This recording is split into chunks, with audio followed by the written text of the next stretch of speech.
Muito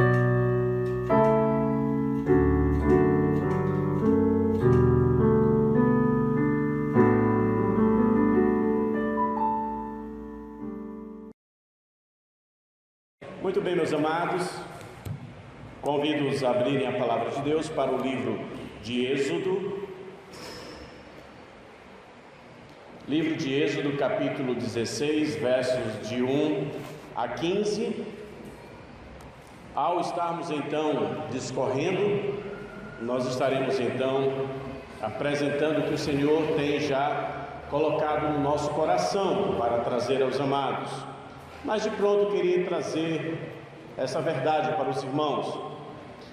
No cerne, no espírito, na essência das experiências de vida que nós temos com Deus, Deus não tem o desejo de que estas experiências se acumulem em nossa vida. O cerne, a essência e o espírito das experiências, das vivências que nós temos com Deus, eu quero que você entenda que Deus não tem interesse que estas experiências se acumulem em nossa vida, mas que por meio das experiências nós o conheçamos. Por meio das experiências nós lhe obedeçamos. Aqui é o cerne. Aqui é o propósito de Deus. Pedro, muito bem, em sua carta, ele sintetizou esta verdade quando ele diz o seguinte: temos muito mais confirmada a palavra profética, a palavra de Deus, do que qualquer revelação, do que qualquer experiência, por mais impactante, por mais forte que seja, por mais vívida que seja. Você deve entender, as experiências, elas cedem lugar à palavra de Deus, porque é pela palavra que nós aprendemos a obedecer a Deus, é pela palavra que nós aprendemos a conhecer de Deus, é pela palavra que o Senhor então se revela. O povo de Deus enfrentou muitas situações desde a sua saída do Egito. O capítulo 16 é um capítulo muito interessante e marcante, porque se você acompanhar comigo, versículo 1 diz: partiram de Elim, e toda a congregação dos filhos de Israel veio para o deserto de Sim, que está entre Elim e Sinai, aos 15 dias do segundo mês, depois que saíram da terra do Egito. Então olha só, do dia que saíram do Egito, 75 dias se passaram para que o povo então chegasse aqui. Agora imagine só, desde quando Deus levanta Moisés e o desafia a falar com Faraó e pedir a libertação do seu povo, Deus se revelou de diversas formas, maneiras variadas, através, por exemplo, das 10 pragas do Egito, e o povo viu aquelas 10 pragas. Quando Deus liberta o povo então do Egito, a palavra diz que entre o exército de Faraó e o povo, uma grande coluna de fogo se estabeleceu. São agora 11 evidências. O povo então se depara diante do Mar Vermelho e não tinha para onde ir, e Deus manda que Moisés então desça o cajado, e a ponta do cajado faz com que aquelas grandes águas se dividem e o povo passa a pé enxuto pelo mar. 12 evidências. A Bíblia diz que o exército de Faraó segue o povo afinco, só que o povo atravessando o Mar Vermelho, a Bíblia diz que o mar se fecha e mata com todo o exército, o grande exército de Faraó, e até uma missão à sua própria pessoa. Quantas evidências já temos? 13, muito bem. O povo então caminha e eles chegam ali a Mara, e eles sentem sede e eles querem beber água, mas as águas são amargas. E Deus manda então que Moisés lance ali algumas madeiras e as águas se tornam doces. Mais uma evidência. Mais à frente o povo caminha e ele chega a Elim, a cidade ou a região aqui é do deserto onde eles estão aqui, entre Elim e entre o Sinai. E o povo então tem mais uma evidência. Mas o que é que o Senhor está querendo aqui? Apenas acrescentar evidência por cima de evidência? Nada disso. Sabe por quê, irmãos? Porque se você acompanhar comigo, você vai ver que no versículo 2 tem uma palavra que essa palavra vai se repetir por diversas vezes no capítulo. Versículo 2: toda a congregação dos filhos de Israel, o que é que diz? Murmurou contra Moisés. Depois de tantas evidências, eu até esqueci propositalmente, deixei de mencionar, que desde a partida do Egito a Bíblia diz que uma coluna de fogo ficava durante a noite, e uma coluna também ali acalmava o calor do dia, e assim dava aquela sensação de prazer e de conforto. Quantas evidências! Mas o povo aqui está murmurando. Vamos para o versículo 7. E pela manhã vereis a glória do Senhor, porquanto ouviu o quê? As vossas murmurações, pois quem somos nós, para que murmureis contra nós? Versículo 8. Porquanto o Senhor ouviu as vossas murmurações. Ainda no versículo 8. As vossas murmurações não são contra nós, e sim contra o Senhor. Versículo 9. Chegai-vos à presença do Senhor, pois ouviu as vossas murmurações. Versículo 12. Tenho ouvido as murmurações. Não adianta você ter experiências na sua vida se você não tem no coração o desejo de obedecer a Deus. Não adianta, meu amado, você ter acúmulos de experiência na sua vida se você não estiver com o coração voltado, quebrantado para aprender e obedecer de Deus. Aqui é uma experiência, 75 dias depois, tantas evidências, grandes evidências que em nenhum povo se viu, em nenhum lugar se fez. Tão próprio aquela nação, tão próprio aquele povo, mas o povo continua com os velhos hábitos. O povo continua diante de Deus, afrontando, questionando, sendo, acima de tudo, incrédulo diante de Deus. O tema da mensagem, então, de uma só experiência, tenho muito a guardar do Senhor em minha vida. Basta uma experiência, e ela é suficiente para que você guarde muito do Senhor em sua vida. E aqui nós gostaríamos de apresentar que Deus espera que a experiência, então, discorrida aqui, que será a experiência do maná, com o pão de Deus que desce do céu, na vida do seu povo, possa fortalecer os seus corações aos mandamentos que Ele os tem oferecido. E assim o Senhor fará, acima de tudo, a sua vontade. Mas nós gostaríamos de apresentar algumas verdades nessa noite, e o que é a provisão do maná, que é o que está ocorrendo aqui, o que vai acontecer no capítulo 16, logo nós veremos. O que a provisão do maná tinha a acrescentar a vida e relacionamento para com Deus. A primeira evidência que nós podemos assim dizer, que o desejo de Deus através do maná é mostrar que o nosso coração é dado à murmuração. Isso mesmo que nós acabamos de falar. O meu e o seu coração, ele já tem uma inclinação, ele já está penso, inclinado. A quê, pastor? A murmurar. Você é uma pessoa que murmura muito? Você é uma pessoa que reclama muito da vida? Você é uma pessoa que acha defeito em tudo e em todos? Todo mundo para você é esquisito ou feio? Tudo ao seu redor tem defeito, está errado, não deveria estar ali, deveria estar daquela forma?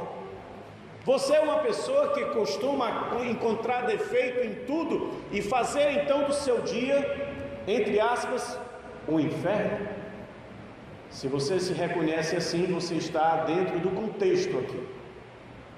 A experiência do maná vai revelar no nosso relacionamento com Deus, no relacionamento que aquele povo tinha com Deus, que o seu coração é dado a reclamar, o seu coração é dado a questionar, o seu coração é dado a encontrar defeitos. É muito interessante, irmãos, o significado da palavra no hebraico murmurar. Quando eu fui fazer o estudo da palavra, diz o seguinte: Murmurar significa, escute bem, noite.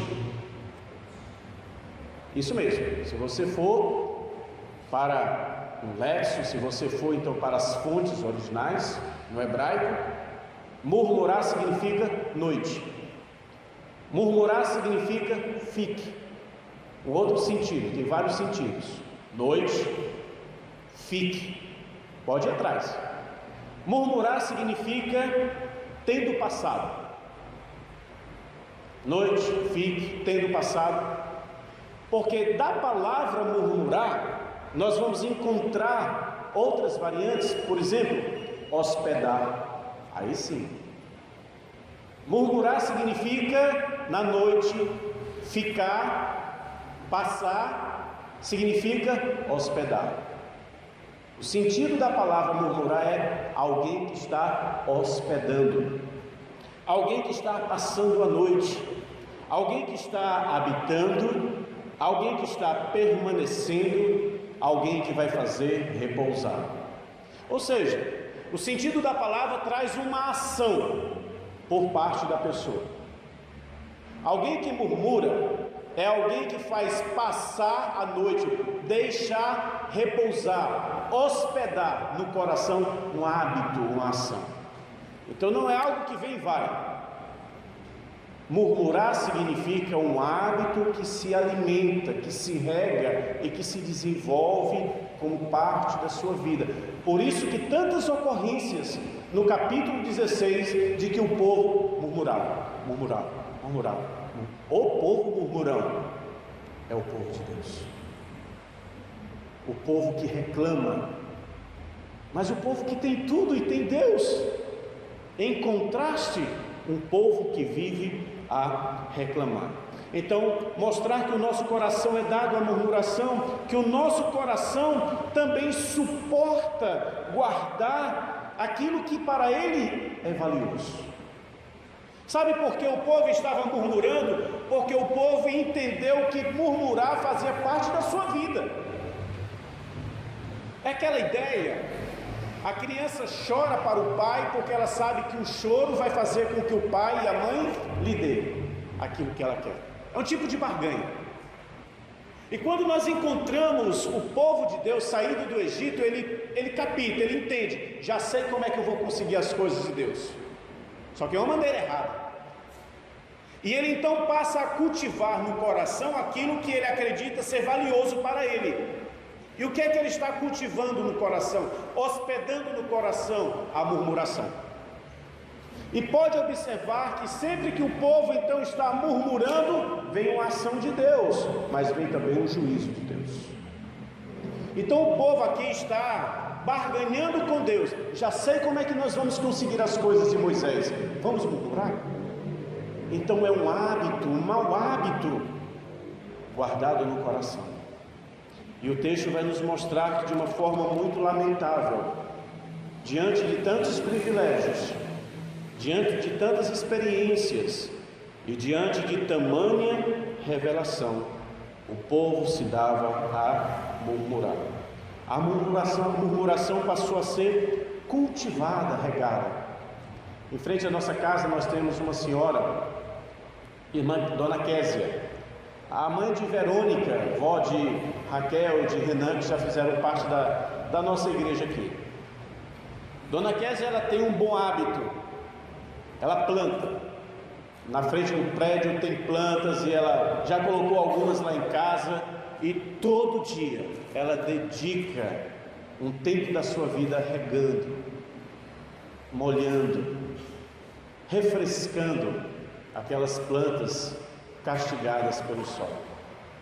A murmuração também é algo que se cultiva no coração, que se alimenta do coração. Só que a murmuração, pensando assim numa planta, é como um cactus no deserto. A murmuração não precisa de muita água, não. A murmuração, por muito pouco, ela brota, ela cresce e ela toma espaço. A murmuração é como uma erva daninha que não tem fruto bom para se tirar, só espinhos e coisas ruins. O coração, o meu coração, o seu coração pode estar diante desta realidade. O coração pode estar acumulando o que é danoso ao relacionamento com Deus. Versículo 4, nós vamos ver alguns versículos, capítulo 16, verso 4. Então, disse o Senhor a Moisés. Deus age, Deus se pronuncia, e Deus então fala: eis que vos farei chover o quê? Pão do céu, ou do céu pão, e o povo sairá e colherá diariamente a porção para cada dia, para que eu ponha à prova se anda na minha presença. Deus diz: eu vou derramar o pão todos os dias, mas eu vou derramar o pão para mostrar que vocês têm um hábito de murmurar por murmurar. Não é porque eu estou deixando faltar qualquer coisa na vida de vocês, não. Deus está dizendo: eu vou fazer derramar todo dia o alimento na vida de vocês. Por quanto tempo? Vamos lá para o versículo 35 do capítulo 16, versículo 35. Num capítulo só, nós temos um período de tempo de 40 anos, pouco mais do que isso, 45 anos mais ou menos. Diz, versículo 35 do capítulo 16: e colheram os filhos de Israel o maná, que é que diz na sua Bíblia? 40 anos, até que entraram na terra habitada, comeram o maná, até que chegaram aos limites da terra de Canaã. Daquele dia até a outra geração, porque essa geração toda vai morrer. Daquele dia até eles colocarem um pé em Canaã, daquele dia, todos os dias, o Senhor os alimentou. Mas esse Deus não deixou de fazer antes. Esse Deus não deixou de dar antes. Esse Deus foi sempre o Deus que o sustentou. Esses 75 dias, na verdade, os 430 anos que eles passaram no Egito, Deus os sustentou. Você lembra o que José disse para os seus irmãos? Não foram vocês que me enviaram para cá, foi Deus que me enviou para cá. Para quê? Para a preservação da vossa vida. E ali a família de Jacó entra no Egito e passa 430 anos. Quem os manteve ali? Deus. Quem os manteve os 75 dias? Deus. Quem os manteve os 40 e tantos anos no deserto? Deus. Quem nos mantém hoje? Deus. Está vendo como a murmuração ela é imprópria? Ela é um descompasso para com Deus. Nós temos o hábito de reclamar, nós temos o hábito de murmurar, nós temos o hábito de nos queixar, mas nós não podemos dizer que Deus não está nos sustentando. Essa é uma máxima da vida com Deus. Essa é uma máxima do andar com Deus. Deus tem nos sustentado, queira você ou não. Deus tem provido suas necessidades, dando não os seus caprichos, não a sua vontade, mas o que você necessita. Deus tem te sustentado. O coração pode estar então, meu amado, acumulando coisas que desagradam a Deus e que estão prejudicando o seu relacionamento com Deus. Então o objetivo de Deus é mostrar que a falta não está nele. A falta sempre está no povo, a falta sempre está em mim, a falta sempre está em você. E quando você se pegar murmurando, pense bem, a murmuração tem como propósito culpar alguém, apontar o dedo para alguém. Quando você murmura, você está pensando que alguém deixou de fazer. Quando você murmura, você está achando que alguém fez de forma errada. Quando você murmura, você está achando que alguém lhe deve alguma coisa.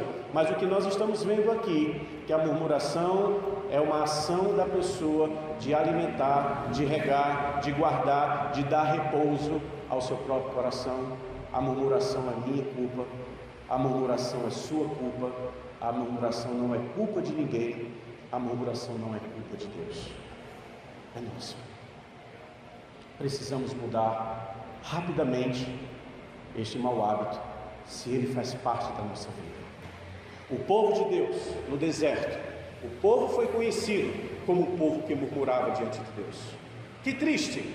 Um povo com grandes vitórias. Hoje nós estávamos vindo da casa de irmã Márcia e vendo que Baraque contratou, pagou para Balaão amaldiçoar o povo, e quanto mais Balaão ia, Deus dizia: eu vou abençoar, eu vou abençoar, eu vou abençoar. Baraque contratando Balaão para amaldiçoar, e Deus dizendo: meu povo, eu é que abençoo, o meu povo, eu que acrescento, o meu povo, eu que dou. Que Deus maravilhoso esse Deus que você tem! Que Deus maravilhoso esse Deus que eu tenho! Que Deus maravilhoso esse Deus que nós temos, irmãos! Por que nós paramos tanto para reclamar e murmurar? Por quê? Segundo o princípio ou verdade que nós encontramos aqui no capítulo 16, o que a provisão do maná tinha a acrescentar à vida e relacionamento para com Deus? Em primeiro lugar, mostrar que o nosso coração é dado a murmurar, vimos isso. Em segundo lugar, mostrar quem era o Senhor. Veja o versículo 11 e 12, capítulo 16, verso 11 e 12. E o Senhor disse a Moisés: tenho ouvido as murmurações dos filhos de Israel. Dize-lhes: ao crepúsculo da tarde, no entardecer, comereis carne, e pela manhã vos fartareis de pão, e sabereis que eu sou o Senhor. Não é isso que tem na sua Bíblia? Leia bem. E sabereis que eu sou o Senhor. O que é que diz mais? O vosso Deus. Deus não é Senhor para todos. Deus não é Senhor de todos, no aspecto de relacionamento. No aspecto posicional, sim, Ele é Senhor de tudo e de todos. Mas aqui o que Deus está querendo despertar no coração do povo: sabe por que eu vou alimentar vocês? Ao final da tarde eu vou dar carne, pela manhã eu vou dar pão, e não é um pedacinho não, é pão com fartura. Vocês vão se fartar de pão. Sabe para quê? Porque eu quero que vocês saibam que eu sou o Senhor, vosso Deus. Eu escolhi vocês, eu amo vocês, vocês me pertencem, e o cuidado agora sobre suas vidas está comigo. As misericórdias do Senhor renovam-se cada manhã. Cada manhã.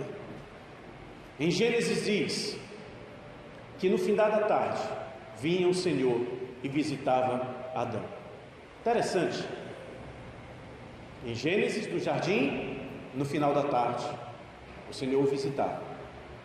Jeremias diz que a cada manhã o Senhor nos visita. Salmo 127 diz que enquanto nós estamos dormindo, Deus está nos visitando. Porque aos seus amados Ele dá enquanto dorme. Podemos dormir hoje tranquilos, que amanhã não será como hoje. Podemos dormir hoje e saber que enquanto nós estamos dormindo, nós temos um Deus que trabalha, porque Jesus diz: eu trabalho e meu Pai trabalha até o dia de hoje. Deus está trabalhando por mim e por você. E Deus está dizendo aqui que vai alimentar um povo de mais de 2 milhões. Deus está dizendo: eu vou alimentar o povo, não importa que tamanho seja. É o meu povo, eu vou alimentá-lo todos os dias, dando pão de manhã e dando carne ao anoitecer, com fartura. Que Deus maravilhoso, porque Deus quer dizer: eu sou o seu Deus. Não é apenas que Deus tem a obrigação de lhe dar, meu amado. Não é apenas a ideia de que Deus vai cumprir uma agenda na nossa vida. Não, Ele quer carinhosamente que a gente entenda que Ele nos alimenta, porque Ele é o nosso Deus. Você lembra da oração dominical do Senhor Jesus, Mateus capítulo 6? O pão nosso de cada dia. O que é que diz? Dá-nos hoje que dia? Cada dia.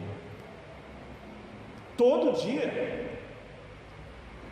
dia os olhos do Senhor estão sobre nós. Todo dia o Senhor está trabalhando por nós. E o Senhor queria confirmar no coração do seu povo o cuidado dele para com eles. Eu vou lhes provar de manhã e vou lhes provar ao atardecer. Versículo 13. Versículo 13. À tarde subiram cordonizes e cobriram o arraial. Pela manhã jazia o orvalho ao redor do arraial. Versículo 14. E quando se evaporou o orvalho que caíra na superfície do deserto, restava uma coisa fina e semelhante a escamas, fina como a geada sobre a terra. Versículo 15. Vendo aos filhos de Israel, disseram uns aos outros: que é isto? Disse-lhes Moisés: isto é o pão que o Senhor vos dá para o vosso alimento. Que maravilha! O Senhor fez vir uma debandada de aves. Imagine uma nuvem para cobrir mais de 2 milhões de pessoas. E essas aves então caíam. Eles não precisavam ficar tentando derrubar com a baladeira, como você chama, estilingue, pedrada, qualquer coisa, ou correr atrás. Ela vinha na altura deles. E o povo só tinha que pegar. Viu o poder maior do que este? E eles iam dormir de barriga cheia, porque à tarde comiam carne, passavam a noite fartos, e de manhã tinha uma neblina, de manhã tinha algo embranquecido, e quando então o sol esquentava um pouco, ficava algo como escamas, e ninguém sabia, ninguém tinha jamais visto, porque aquilo que Deus tem para nós não se vende em mercado algum, não se tem em lugar nenhum. Aquilo que Deus tem para nós é próprio. E a Bíblia diz, amados, que eles não souberam e perguntaram: o que é isto? E Moisés então diz: esse é o pão que Deus vos dá para alimento. No fundo, nós não sabemos de onde Deus tira o que nos dá. Ou você sabe? Não. No fundo, Deus nos alimenta sempre de uma forma única, particular, milagrosa. Ele usa pessoas que nós não imaginamos. Ele abre portas que nós nem esperávamos. Ele faz todo dia cair do céu o pão que nos alimenta. E o povo que aqui está dizendo: que é isso? E Deus está dizendo: é o pão que eu estou dando para vocês. Deus lhes prova com algo que vocês não conhecem. Jó 42, verso 3 diz: na verdade, depois de tanto interrogar a Deus, depois de tanto questionar a Deus, Jó está diante de Deus e Jó diz: na verdade, falei do que não entendia, coisas maravilhosas demais para mim, coisas que eu não conheci. Deus sempre sairá vitorioso, Deus sempre sairá majestoso, Deus sempre sairá como grande das nossas lutas. Deus sempre sairá majestoso dos nossos apegos. Deus sempre sairá vitorioso das nossas faltas. Deus nunca sairá pequeno e nem nos deixará pequenos, porque ao Deus se revelar grande, Ele também nos engrandece. Que nação era alimentada como o seu povo era? Que nação tinha carne, certeza de carne todos os dias? Que nação tinha o maná, uma experiência única todo dia? Nenhuma nação, só o povo de Deus. Então não ande comparando o que Deus faz na sua vida com a vida que alguém tem. É imprópria, é irreal e não dá certo. Não ande comparando dizendo a minha vida é pior. Não, não é pior. As experiências fazem parte da vida, mas através das experiências Deus nos chama a conhecer e mais ainda a obedecer. E nós vimos hoje à noite João 6,32, o verdadeiro pão do céu. João 6,33, o pão de Deus. João 6,35 e 48, o pão da vida. João 6,51, o pão vivo que desceu do céu. Este maná apontava para quem? Para Jesus.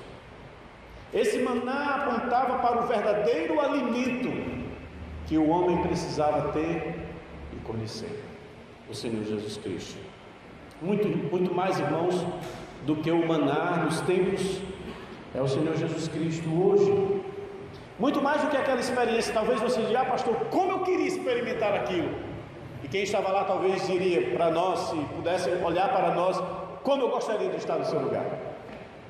Nós temos o verdadeiro maná, nós temos o Senhor Jesus.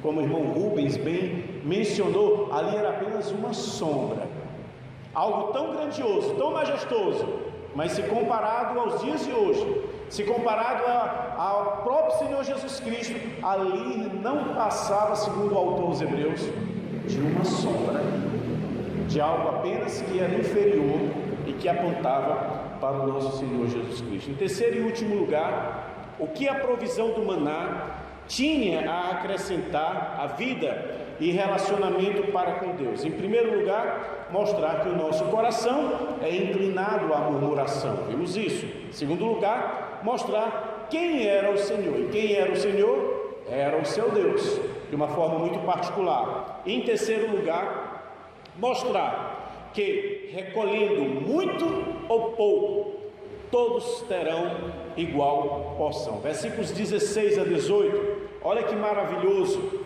versos 16 até o verso 18.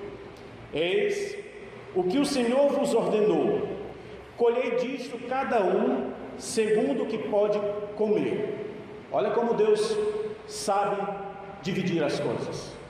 Eis o que o Senhor vos ordenou: colhei disto cada um segundo o que pode comer. Um gomer por cabeça. Uma medida de gomer era mais ou menos 2 quilos ou 2 litros. 2 litros, a precisão é melhor essa. 2 litros. Então, por 2 litros você tinha ali sua comida. De manhã era aquela medida e à noite aquela mesma medida. A medida para uma pessoa. E ele continua, versículo 16: segundo o número das vossas pessoas, cada um tomará para os que se achem em sua tenda. 5 pessoas, 5 vezes o gomer, 10 litros. Era assim que se fazia.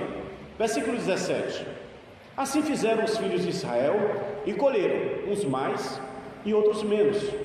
Porém, medindo-o com o gomer, não sobejava o que colhera muito, nem faltava o que colhera pouco, pois colhera cada um o quanto podia comer.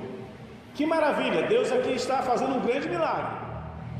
Colha muito, quando dividido, dá igual. Colha pouco, quando dividido, dá igual. Milagre todo dia. Ninguém ficava com mais. Ninguém ficava com menos. Quando eles iam medir naquilo que Deus estabeleceu, dava igual para todo mundo. Isso é milagre. Isso é cuidado. Ninguém ficava com fome. Ninguém ficava com a barriga cheia demais. Todos tinham o necessário. Todos tinham o necessário. E aí, o que é que Deus nos mostra aqui? Primeiro, não se incomode com quem você acha que tem demais. Ah, mas está colhendo muito. Tem muito. Não se preocupe com isso. Às vezes, irmãos, a nossa murmuração é porque a gente olha, irmã Sueli tem mais do que eu. Ou a gente olha e eu tenho menos do que Fabrício. Ou é dizendo, fulano tem mais do que eu, ou invertendo que dá no mesmo, eu tenho menos do que fulano. E a partir daí, a gente começa a desenvolver um hábito de murmurar. Deus aqui está ensinando: não se preocupe com quem recolhe muito. E também não esteja preocupado com quem recolhe pouco. Porque na hora de medir, Deus vai cuidar. O que recolhe muito vai ter a mesma medida do que recolhe pouco. Porque é Deus que está administrando as suas bênçãos. Ah, como Deus abençoou fulano, como fulano tem tantas bênçãos e eu não tenho nada de bênção. Meu irmão, não veja por essa forma. Você não sabe a necessidade do seu irmão. Você não sabe da vida do seu irmão. Qualquer medição é imprópria e vai dar em murmuração. Não queira isso. Você trocaria a sua vida pela vida de homens bilionários que não podem andar na rua e falar com as pessoas e não ter paz? E não podem ter amigos porque para eles todos estão atrás do seu dinheiro? Você queria alguém assim? De não poder se relacionar, de não poder sair com sua família? Eu confesso para você, meu amado, que eu não queria não. Eu prefiro ter a minha vida. Eu prefiro ter a minha vida. Homens bilionários, conforme a revista Forbes, os mais ricos do Brasil. Eu não troco a minha vida pelos mais ricos do Brasil. Até porque eu tenho Deus. E nem sei se eles têm. E a maior riqueza que um crente tem não é material, não é financeira, é o Senhor. Essa é a maior riqueza. Então, não se incomode com quem você acha que tem demais. Deus te dará o que você precisa. Provérbios 37, por conta do tempo eu vou ler. Provérbios capítulo 30, versos 7 e 9, nos traz uma belíssima exortação dos extremos. Escute bem: duas coisas te peço, não as negues antes que eu morra. Aqui o autor sagrado está dizendo: eu quero somente duas coisas, por favor, Senhor, não me as negue antes que eu morra. Quais são essas duas coisas? Não é o gênio da lâmpada com 3 pedidos, não, é apenas duas. E ele diz: afasta de mim a falsidade, afasta de mim a falsidade e a mentira. Não me des nem a pobreza e nem a riqueza. Não me des nem a pobreza e nem a riqueza. Afaste de mim a falsidade e a mentira. E ele dá a razão: dar-me o pão de cada dia. Ao invés da riqueza, o pão de cada dia. Por quê? Ele diz: não me des nem a pobreza nem a riqueza, dar-me o pão que me for necessário, para não suceder que, estando eu farto, te negue e diga: quem é o Senhor? Isso é o que mais os ricos dizem: quem é Deus? Eu não preciso de Deus, eu tenho tudo na minha vida. Os homens ricos têm um coração fechado para Deus porque eles se acham e se veem como Deus. Quem é o Senhor? Ou que, empobrecido, venha a furtar e profane o nome do Senhor. 1 Timóteo capítulo 6, Paulo diz a Timóteo: grande fonte de lucro é a piedade com o contentamento. Grande fonte de lucro. Mas o Senhor também está dizendo aqui algo: não seja avarento e nem ansioso com o que Deus promete te dar. Vai colher muito, vai colher pouco, não esteja preocupado com isso. Vai colher, também não bota o teu coração nisso não. O povo tinha todo dia. Mas sabe o que o povo fez? Acompanhe comigo na sua Bíblia. Acompanhe comigo. Versículo 19. Disse-lhe Moisés: não deixe dele para a manhã seguinte. Ele tinha que colher hoje e era para hoje, pronto, 2 litros. Mas tinha alguém que dizia o seguinte para si: eu vou comer metade do que eu ganho, vou guardar outra metade para amanhã. Avarento. Ele não está confiando em Deus. Deus diz que vai dar todo dia. E olha o que o povo faz: ninguém deixe para amanhã. Eles, porém, versículo 20, não deram ouvidos a Moisés, que era Deus, e alguns deixaram do maná para a manhã seguinte. Porém, o que aconteceu? Deu bichos e cheirava mal, apodreceu. Irmãos, coloque bem o seu coração em Deus e não na sua riqueza. Aquele que coloca o seu coração na riqueza, aquela riqueza cheira mal para Deus, apodrece. Como apodrece? Eu já vi várias experiências de pessoas que guardaram dinheiro, e quando foram descontar o dinheiro estava tão mofado que nem valia mais nada. Essas pessoas têm todo dia e elas acham que precisam guardar daquilo que Deus diz: amanhã eu vou te dar. Não andeis ansiosos por coisa alguma, quanto ao que haveis de beber e comer, e nem quanto ao que haveis de vestir. Não ande preocupado com isso. Deus vai cuidar de você. É Deus que diz que vai cuidar, não é o pastor que está dizendo, é Deus que vai cuidar. Acredite nisso. Ah, pastor, mas eu vou guardar. Vai apodrecer. Se guardar, vai apodrecer. E o povo faz o que não deveria, o povo guarda. Mas o povo tinha um pecado pior ainda. Pior do que guardar sem necessidade. O povo então não crê em Deus. Versículo 25. Então disse Moisés: comei hoje, porquanto é sábado, é do Senhor. Hoje não achareis no campo, 6 dias o colhereis, mas o 7º dia é o sábado, nele não haverá. Moisés está dizendo: vocês vão colher, e no 6º dia vão colher dobrado, no 7º ninguém saia, porque não vai ter nada no campo.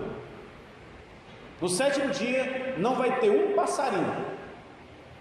No 7º dia não vai ter um orvalho. Não vai ter nada. O que o povo fez? Versículo 27. Ao 7º dia saíram alguns do povo para colher, porém não acharam. Deus disse: não vai ter. Para que vocês saíram? Imagine Deus olhando: ei, estão saindo por quê? Guarde isso. No 6º dia, eles tinham colhido dobrado, que era para o 6º e era para o 7º. Então, por que eles saíram no 7º dia? Para se enriquecer. Para se enriquecerem com aquilo. Eles eram incrédulos. E Deus aqui está dizendo: não sejam incrédulos para comer. Versículo 28, para nós encerrarmos. Então disse o Senhor a Moisés: até quando recusareis guardar os meus mandamentos e as minhas leis? Até quando, meu irmão, nós vamos ficar nos mesmos erros? Murmurando, juntando quando não precisa, correndo quando não há necessidade, e onde nós não vamos encontrar nada, porque o Senhor diz, e como o Senhor diz eu dou a vocês, enquanto vocês estão dormindo, não é quando vocês estão saindo, não. Eu acrescento na vida de vocês quando vocês nem percebem. O esforço, quem faz sou eu. A bênção, quem derrama sou eu. E para nós encerrarmos, versos 22 a 24, diz: ao 6º dia, o que o Senhor fez? Colheram pão em dobro, 2 gômeres para cada um, e os principais da congregação vieram e contaram a Moisés. Respondeu-lhe ele: isto é o que o Senhor disse: amanhã é repouso, santo, sábado do Senhor. O que quiserdes comer no forno, cozei-o, e o que quiserdes comer em água, cozei-o em água. E tudo o que sobrar, reparai, separai, guardando para a manhã seguinte. E guardaram até a manhã seguinte, como Moisés ordenara, e esse desfecho é maravilhoso. Não cheirou mal e nem deu peixes, porque eles fizeram o que Deus mandou. A obediência a Deus é a melhor forma de nós vivermos. A obediência a Deus é a melhor forma de nós termos a nossa vida acrescentada. A obediência a Deus é a melhor forma das bênçãos chegarem até nós. Curve sua cabeça, vamos orar ao Senhor. Depois desse texto tão expressivo, revelador, que nos confronta. Se você tem se sentido confrontado, o propósito da mensagem é esse mesmo. Não é para você sair daqui se sentindo bem, é para você se sentir confrontado, porque você foi colocado diante de Deus e de sua palavra.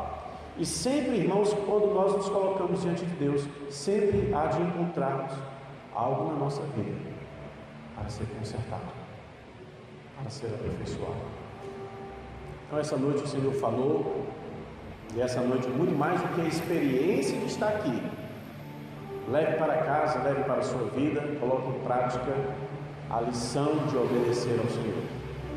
Na sua vida particular, no seu negócio, no seu lidar com as coisas, com respeito à sua dispensa, com respeito ao seu ganho, à sua mordomia, com respeito a essas questões práticas, o Senhor quer dizer para mim e para você nessa noite: quem está cuidando de quem? É você que cuida de mim? Ou sou eu que cuido de você? E a resposta para todos nós, independente do que possuímos, independente do nosso emprego ou aposentadoria, dependente das nossas posses, a resposta é a mesma para todos. Quem está cuidando de todos é o Senhor. Maravilhoso Deus e Pai, que somos muito gratos pela porção do Senhor, o maná que caiu do céu e alimentou aquela grande multidão que o Senhor chamou de povo, propriedade exclusiva do Senhor.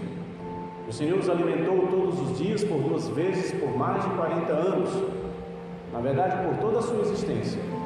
Assim como hoje também o Senhor nos alimenta por meio, ó Deus, da Tua Palavra santa e maravilhosa, sim, mas também por meio do pão físico, da nossa comida, porque o Senhor diz que nós não devemos estar ansiosos, mas confiantes no Senhor.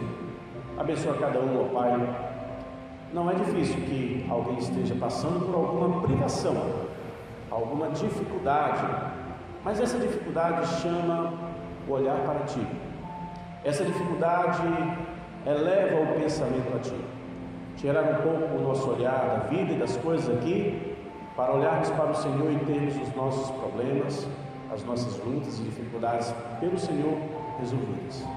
Não nos deixe que nós tomemos em Tuas mãos aquilo que compete ao Senhor fazer por cada um de nós.